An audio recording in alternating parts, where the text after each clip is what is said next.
Well, having been here just over 7 years, I still feel like a newcomer compared to Rabbi Don Rossoff and Pastor Robert Rogers. But I just want to share that song, when we were singing it, made me think about my experiences of these two men in the last 7+ years here in the community. And not only has the Lord taken their hand, but they do just that to all of us that have come along here to serve in the community.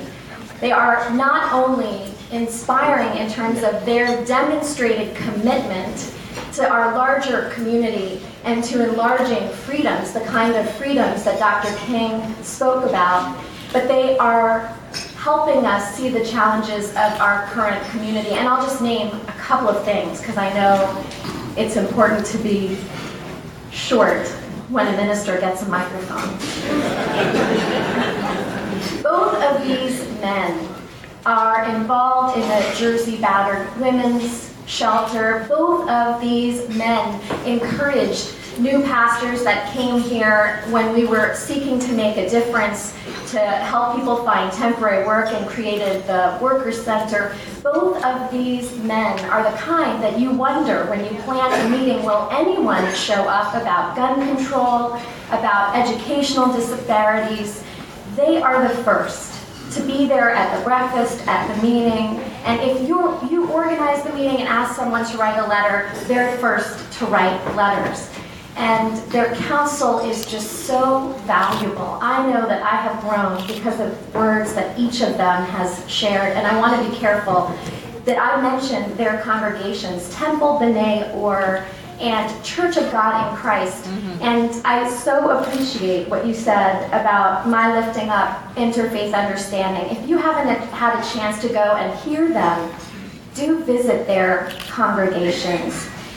Don has served in our community for 23 years. And Pastor Rogers has served, I believe, 17 years. Please correct me if I'm wrong, as the pastor of his congregation. But he took over for his father, and so I'm just guessing that he's been serving decades longer than that.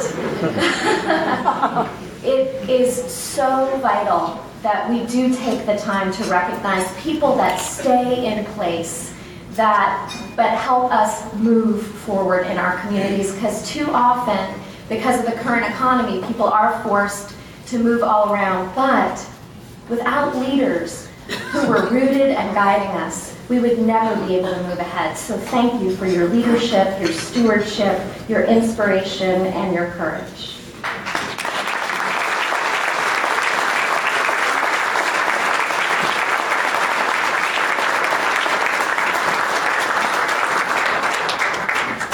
And here is the plaque, Rabbi Donald Rossoff, in recognition of your dedication and service to the Morris community. Morris Area Clergy Council 2013 MLK Breakfast.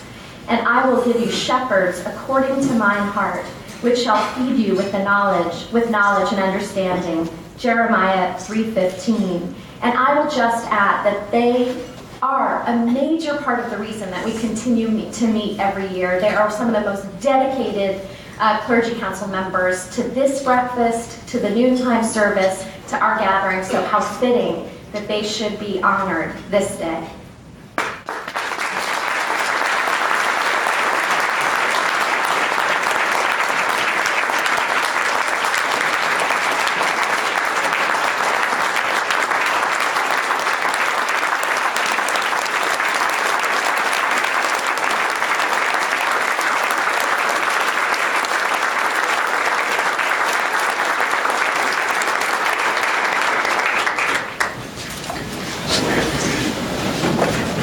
Thank you, Reverend Miller, and Pastor Williams, and all of you here.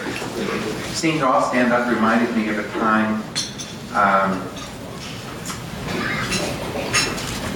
twice, actually, in my life I've gotten standing ovations.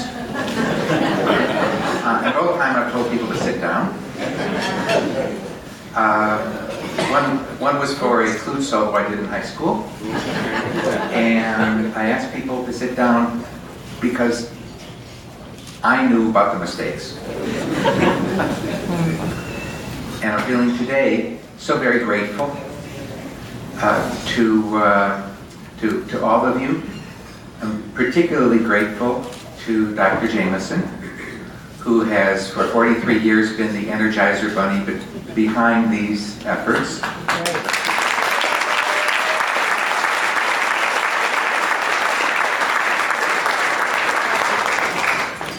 I'm grateful to my predecessor, Dr. Rabbi Z. David Levy, of blessed memory, who was one of the founders of the breakfast and the community service. I really feel that we are standing on the shoulders of giants.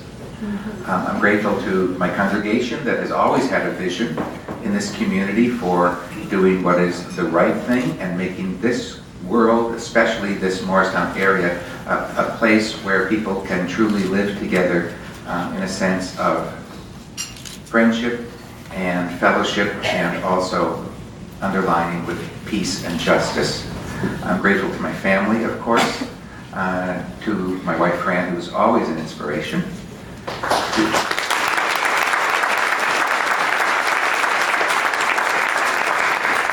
and to my 4 children, who are always a challenge, in only the most wonderful ways. I'm grateful to my grandparents of blessed memory, Irwin and Nettie Epstein, who were real leaders in their communities. I grew up as a child of the 60s in their home. I watched as my grandfather, who was a dentist, had in Minnesota, St. Paul Fair Employment Commission, and saw very, very up close some of the issues and some of the challenges that people face in terms of trying to truly bring Dr. King's message and his dream to fruition. And I'm grateful to all of you because for these few moments, we really, really feel that we've created the beloved community that Dr. King spoke of. Let's take this, let's bring it into the rest of the year with us. And again, I am very aware of not only the mistakes, but how much further we have to go. And I'm very, very, very honored to be here and have all of you as partners. Bless you all. Thank you.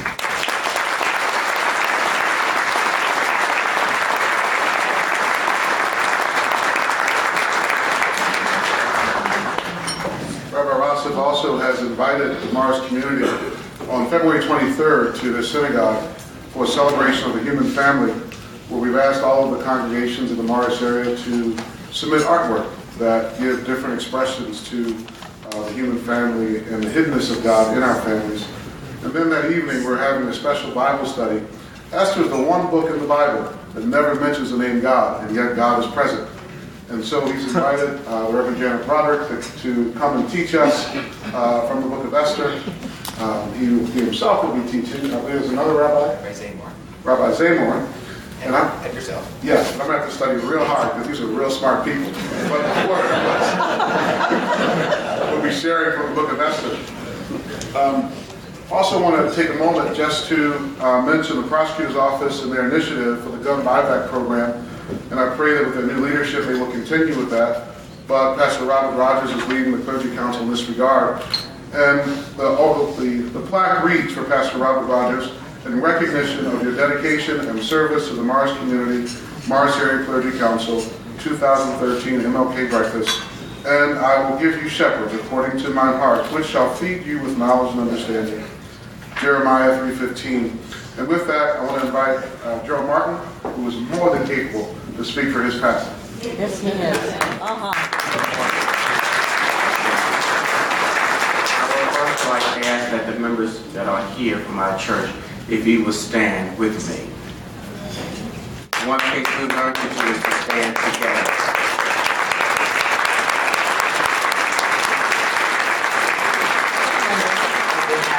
Pastor Robert Rogers, our shepherd, we want to thank you for this plaque and for what this will mean to him in his absence. We are blessed to have a leader who doesn't mind leading. He doesn't mind correcting. He doesn't mind teaching. He shares what we share. He feels what we feel. And for that, we are grateful for our leadership. On behalf of Pastor Rogers, thank you.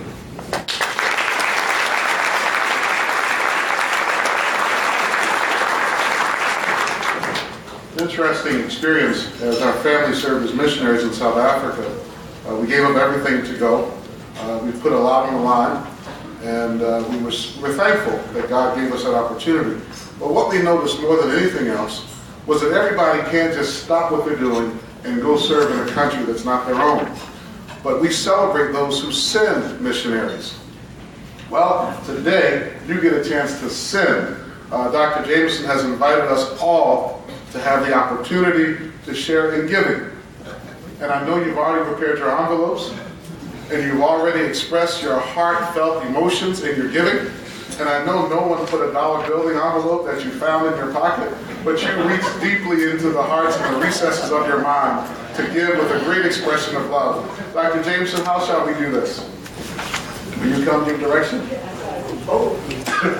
boldly.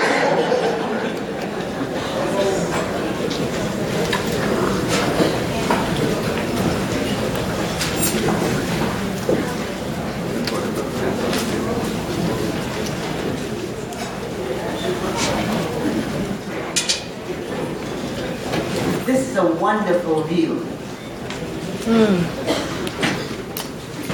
We're going to have the men come forward for you to put your envelope in the basket. All checks made out to the Martin Luther King Observance Committee. The 3 reasons why we are having this offering. Do you realize that wonderful, beautiful, exquisite monument in Washington, D.C. of Dr. King? It's almost completed. They want to make a certain little correction, and we have supported that for the last 5 or 6 years, and we have given, including today, over $50,000.